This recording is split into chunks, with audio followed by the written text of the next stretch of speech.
से प्रधानमंत्री बने।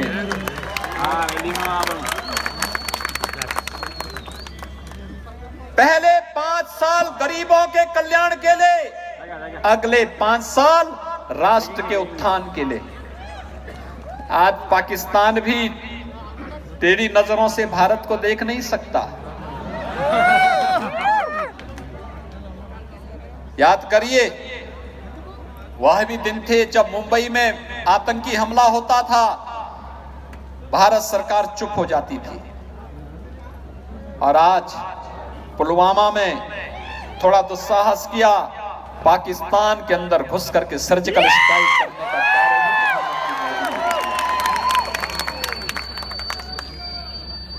एक समय था जब कश्मीर में बिना परमिट के नहीं जा सकते थे।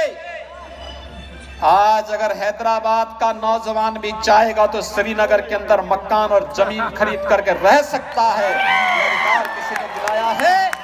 प्रधानमंत्री मोदी जी ने और गृह मंत्री अमित शाह जी ने आपको दिलाया है। अभिनंदन करना चाहिए इन दोनों महापुरुषों का, जिन्होंने एक भारत श्रेष्ठ भारत की इस परिकल्पना को साकार किया है। भाइयों बहनों, यह है एक भारत श्रेष्ठ भारत की परिकल्पना। मोदी जी के लिए पूरा भारत एक है, पूरा भारत उनका परिवार है। और केसीआर के लिए अपना परिवार ही तेलंगाना हो गया है। यही अंतर है। एमआईएम के लिए तो 2 भाई के अलावा तीसरा कोई है ही नहीं, और किसी के बारे में सोच ही नहीं सकते। हमेशा उल्टा ही बोलेंगे। भाइयों बहनों, ट्रिपल तलाक की कुप्रथा को मोदी जी ने समाप्त कर दिया हमेशा के लिए। 3 तलाक के नाम पर आधी आबादी पर अब कोई अत्याचार नहीं कर पाएगा, और करेगा तो जेलें उसका इंतजार करेंगे। और मैं सचमुच जब 5 अगस्त को प्रधानमंत्री मोदी जी ने अयोध्या में राम मंदिर के कार्य का शुभारंभ किया, मेरी हार्दिक इच्छा थी कि यहां से भी आप लोगों को भी आमंत्रित कराऊं, लेकिन कोविड-19 के प्रोटोकॉल को ध्यान में रखना था। भाइयों बहनों, कोविड-19 के प्रोटोकॉल को ध्यान में रख करके कार्य भगवान राम के भव्य मंदिर के निर्माण कार्य को आगे बढ़ा दिया गया। 492 वर्ष के इतिहास में जो कार्य कभी नहीं हो पाया, आज मोदी जी के नेतृत्व में अयोध्या में भगवान राम के भव्य मंदिर के निर्माण का कार्य आगे बढ़ चुका है। आने वाले 3-4 वर्षों में जब भगवान राम का भव्य मंदिर का निर्माण होगा, आप में से एक व्यक्ति अयोध्या में सादर आमंत्रित होगा भगवान राम के रामलला के दर्शन करने के लिए। आनंद आप सबको प्राप्त होगा। यह है राष्ट्र गौरव, यह है आत्म गौरव का भाव। और राम मंदिर बनने का मतलब राम राज्य की उस अवधारणा को जो सबका साथ, सबके विकास के साथ हम सबको आगे बढ़ने की प्रेरणा देता है।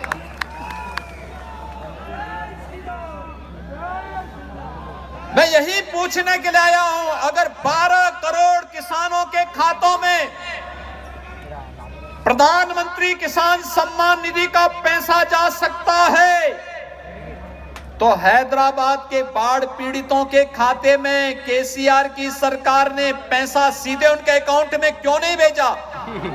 टीआरएस के कार्यकर्ताओं को लूट करने की छूट क्यों दे दी गई? ये चीजें बताती हैं सरकार की नीयत यहां साफ नहीं थी। आज आप देख रहे होंगे, कोविड मैनेजमेंट में प्रधानमंत्री मोदी जी की पूरी दुनिया ने सराहना की। लोग दुनिया के राष्ट्राध्यक्ष पूछते रहे, इतनी बड़ी आबादी को मोदी जी आपने कैसे बचा दिया? 20 लाख करोड़ रुपए का आर्थिक पैकेज, 1,76,000 करोड़ रुपए का देश के अंदर गरीब कल्याण पैकेज, और अब टीकाकरण की भी बात आ चुकी है। आज तो प्रधानमंत्री मोदी जी स्वयं हैदराबाद में आकर के उस लैब का भी निरीक्षण करने के लिए गए हैं। सुबह सुबह जब तमाम नेता सो रहे थे, तब देश के यशस्वी प्रधानमंत्री अहमदाबाद, हैदराबाद और पुणे की यात्रा करके देश के अंदर अपने देश के 135 करोड़ जनता की जान को बचाने के लिए वैक्सीन की प्रगति की समीक्षा करने के लिए दौरा कर रहे हैं। यह है राष्ट्र प्रेम का ये भाव। और हैदराबाद में रहने के बावजूद केसीआर कभी भी नहीं गए होंगे उस लैब में, कभी नहीं गए होंगे। गए हैं क्या? गए हैं। ये बातें इस बात को साबित करती हैं उनके मन में जनता के लिए कोई जगह नहीं है। वे जानना ही नहीं चाहते। उन्हें एमआईएम से ही फुर्सत नहीं और परिवार से ही फुर्सत नहीं। उनके लिए फैमिली और फ्रेंड के अलावा कोई तीसरा है ही नहीं। मैं देख रहा था पूरी जगह पोस्टर में पिता पुत्र का चित्र लगा है और अराजकता फैलानी हो तो फ्रेंड के रूप में एमआईएम जैसे नमूने जो मिल गए हैं। भाइयों बहनों, तेलंगाना के लिए बहुत बड़ा कार्य इस महानगर पालिका चुनाव के माध्यम से एक संदेश आप सबको देना है। हम लूट की छूट नहीं देंगे, ये मैसेज होना चाहिए। लूट की छूट नहीं मिलनी चाहिए लोकतंत्र में किसी को भी। और जनता जनार्दन है। एमआईएम और टीआरएस की गठबंधन का कोई भी यहाँ पे महानगर पालिका बनती है तो लूट की खुली छूट उनको होगी। जनता बुनियादी सुविधाओं से वंचित होगी। व्यापक अराजकता का और लूट खसोट का जो दौर इन्होंने पिछले 6 वर्षों के अंदर किया है, यही देखने को मिलेगा। भारतीय जनता पार्टी है आपसे कहने के लिए। उत्तर प्रदेश के अंदर जब भाजपा नहीं थी तब राम की जन्मभूमि के जिले को लोग फैजाबाद से पहचानते थे। हम लोग आए, हमने अयोध्या नाम कर दिया। अगर फैजाबाद अयोध्या हो सकता है,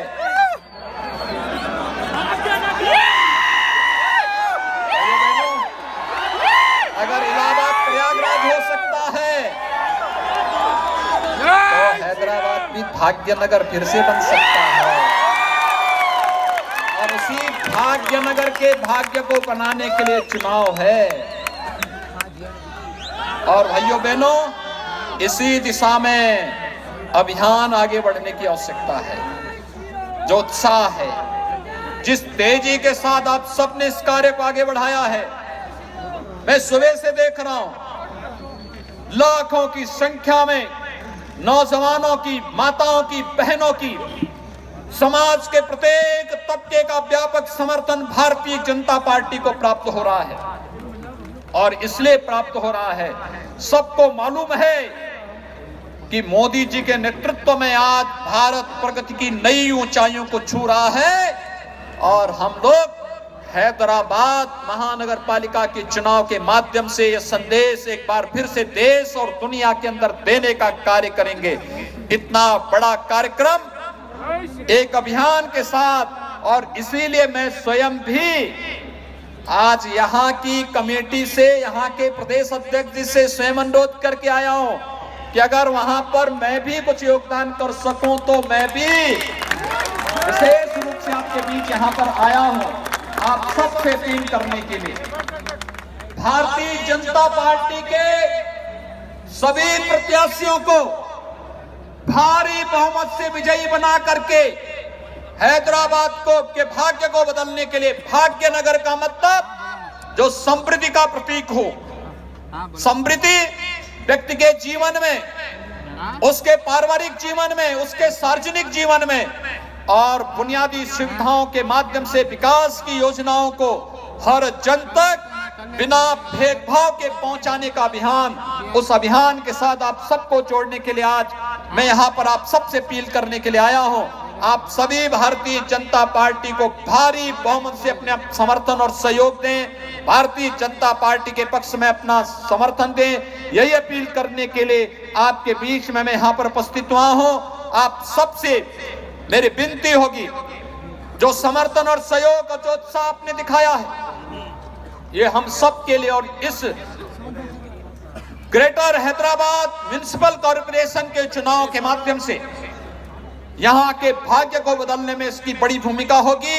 यही अपील करते हुए मैं वाणी को देता हूं विराम। जय जय श्री राम, जय जय श्री राम, जय जय श्री राम।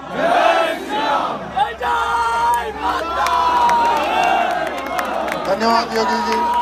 भाइयों, आज हमारे अतिथि श्री योगी जी का सम्मान भाग्यनगर के अध्यक्ष श्री समरेड्डी सुरेंद्र रेड्डी जी करेंगे।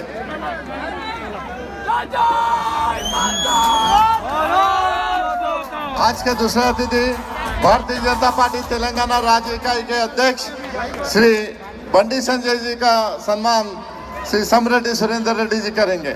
और साथ ही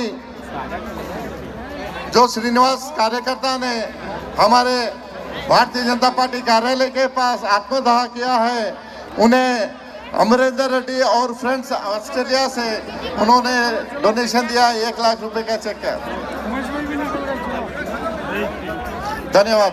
आज इस सभा समाप्ति की घोषणा भारतीय जनता पार्टी हैदराबाद के प्रभारी श्री बी नरसिम्हा जी करेंगे। భారతీయ జనతా పార్టీ హైదరాబాద్ పార్లమెంట్ యొక్క మున్సిపల్ ఎన్నికల యొక్క ఇతర